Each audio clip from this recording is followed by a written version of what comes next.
You may think a narcissist lives life on their own terms, right? Nobody tells them what to do, nobody controls them. They walk through the world with the arrogance of someone who believes they are invincible. But what if I told you that even narcissists have a master? Someone who does not just influence them, but has the power to control their every move, dictate their choices, and make them kneel without resistance. Someone far more dangerous than them. Someone who can turn their world upside down and the world of others with terrifying ease. There is only one true master of a narcissist. It's not you.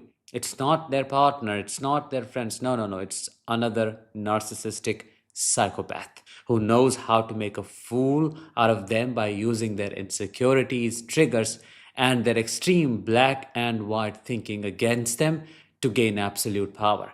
This figure could be a politician, a cult leader, a self proclaimed guide teaching men how to become Sigma males, or even their own parent. Usually, the mother who does not raise sons but raises slaves. I'm Danish, a narcissistic abuse recovery professional. Welcome to my channel. Today, I'm going to reveal the shocking truth about who truly controls narcissists. This dynamic is far more common than you may realize, and once you see it, you can never unsee it, so stay until the very end.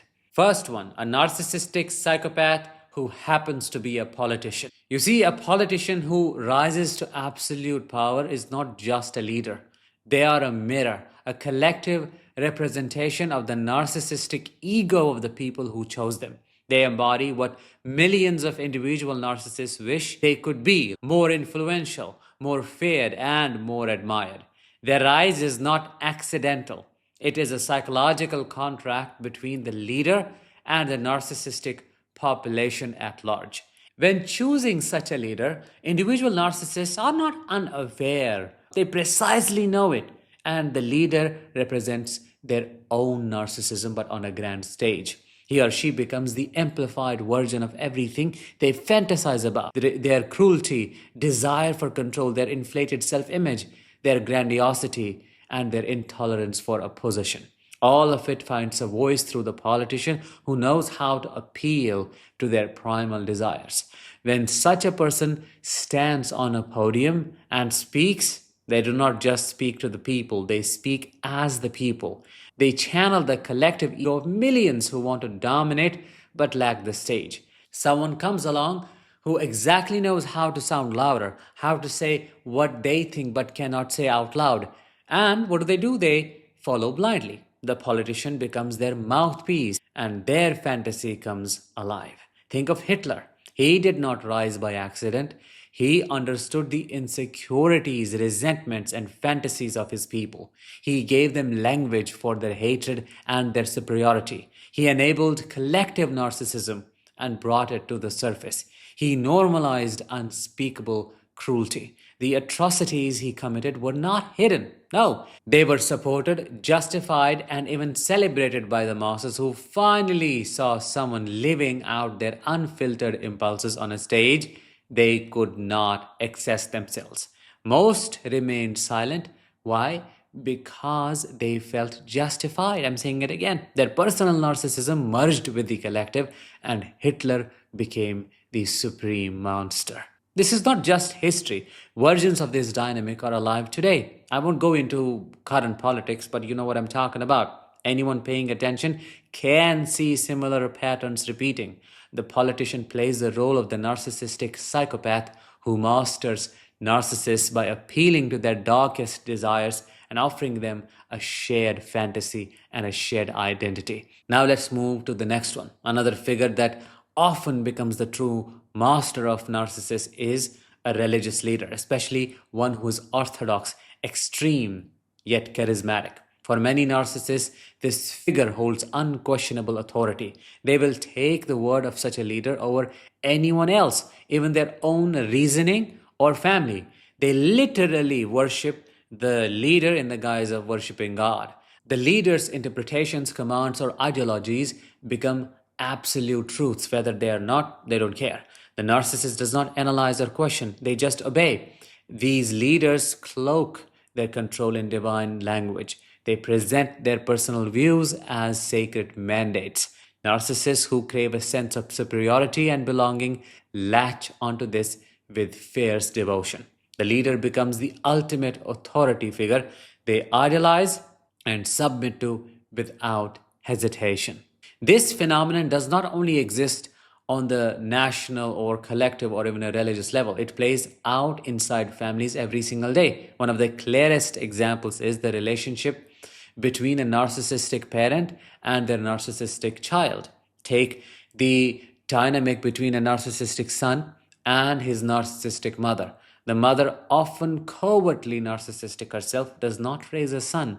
She raises a servant. She controls the narrative of his life. She dictates what he can and cannot do, where he can spend money, whom he can marry, what he can talk about, and how he should live. That sounds crazy, but that's true. She manipulates him by pulling on all his insecurities, guilt, and loyalty, ensuring that his sense of identity is forever tied to her approval. He may grow up to be a grandiose narcissist, terrorizing his partner, children, and others around him. But in front of her, he bows his head. He does not rebel the way he does with others. He submits because she is his master. In my own family, my father was a textbook example of this. He was a narcissist himself, cruel, controlling, and emotionally unavailable, but he was a puppet in the hands of his father. How he treated us, what he spoke about, what land he bought, where he spent all money, all of it was dictated by his father's will. In his father's presence, he became a powerless and a submissive man. The moment his father left, he transformed into a raging monster at home, fulfilling his father's orders. It was watching like two different people. His father was not just his parent, he was the true master of his life. This dynamic repeats in countless families. A narcissistic daughter who controls her household may be ruled by a narcissistic father or mother whose approval she seeks. A covert narcissist may live under the thumb of an overt one. The hierarchy is determined by who has more power, influence, and the sharper psychological toolkit to exploit the other's weaknesses. When two narcissists interact, they do not become partners like you would think. They form hierarchies. One becomes dominant and the other subordinate. It's not always visible immediately, but over time the lines become clear. The dominant narcissist is usually the one who has greater control over resources, reputation, or psychological leverage. They know how to manipulate the other narcissist's insecurities, their need for admiration, or their fear of abandonment. The subordinate narcissist does not fight back the way they would with an empath or a regular person. Instead, they idolize the dominant figure, idolize them, and then slowly begin to submit. Looks like codependency. This is, of course, not love in any way. It is strategic and emotional dependence. The subordinate narcissist sees the dominant one as the embodiment of what they aspire to be or fear to lose. It's almost like narcissistic codependence, as I was saying. They won't rebel or criticize like they do with others. They will bow, flatter, and follow even if it means giving up control over significant parts of their lives. You see this in cults where narcissistic followers worship a narcissistic leader. You see it in companies where a narcissistic employee bends over backwards for what? For a narcissistic boss. You see it in political movements, family structures, influencer follower dynamics, and online communities. The master narcissist does not control through kindness. They control through psychological precision.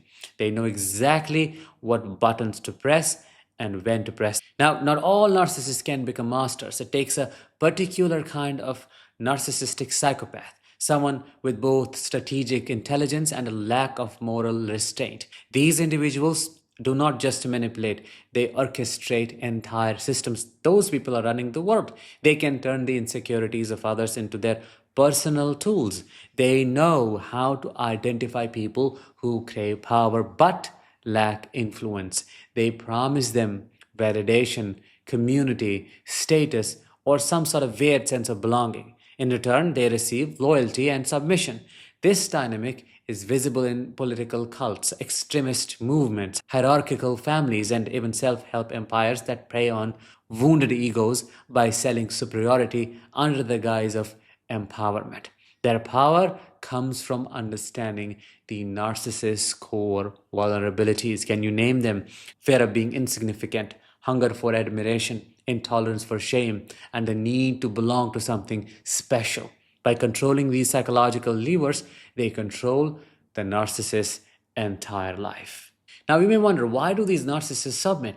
A narcissist may rebel against everyone else. They may humiliate partners, discard friends, dominate colleagues, and terrorize children. They do it. But when it comes to their true master, they submit almost instantly. This is because the master does not challenge their ego in the way normal people do. Normal people demand accountability, honesty, and emotional connection, don't they? That threatens the narcissist's fragile self image. What does that lead to? Rage or devaluation. But the master feeds the narcissist's fantasy. You need to understand that. They appeal to their superiority, tell them what they want to hear, and then slowly shape their reality.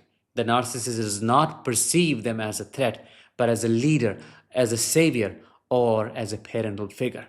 By the time they realize the control, it's already too late. This is why narcissists rarely rebel against their true master. The relationship is built on manipulation and psychological submission, not emotional reciprocity. Who do you think a narcissist's true master is? Maybe you might say the devil himself. Maybe you're right. Whatever you want to say in the comment box, and I will try to reply to you. I will talk to you in the next one. Until then, as always, let the healing begin and continue.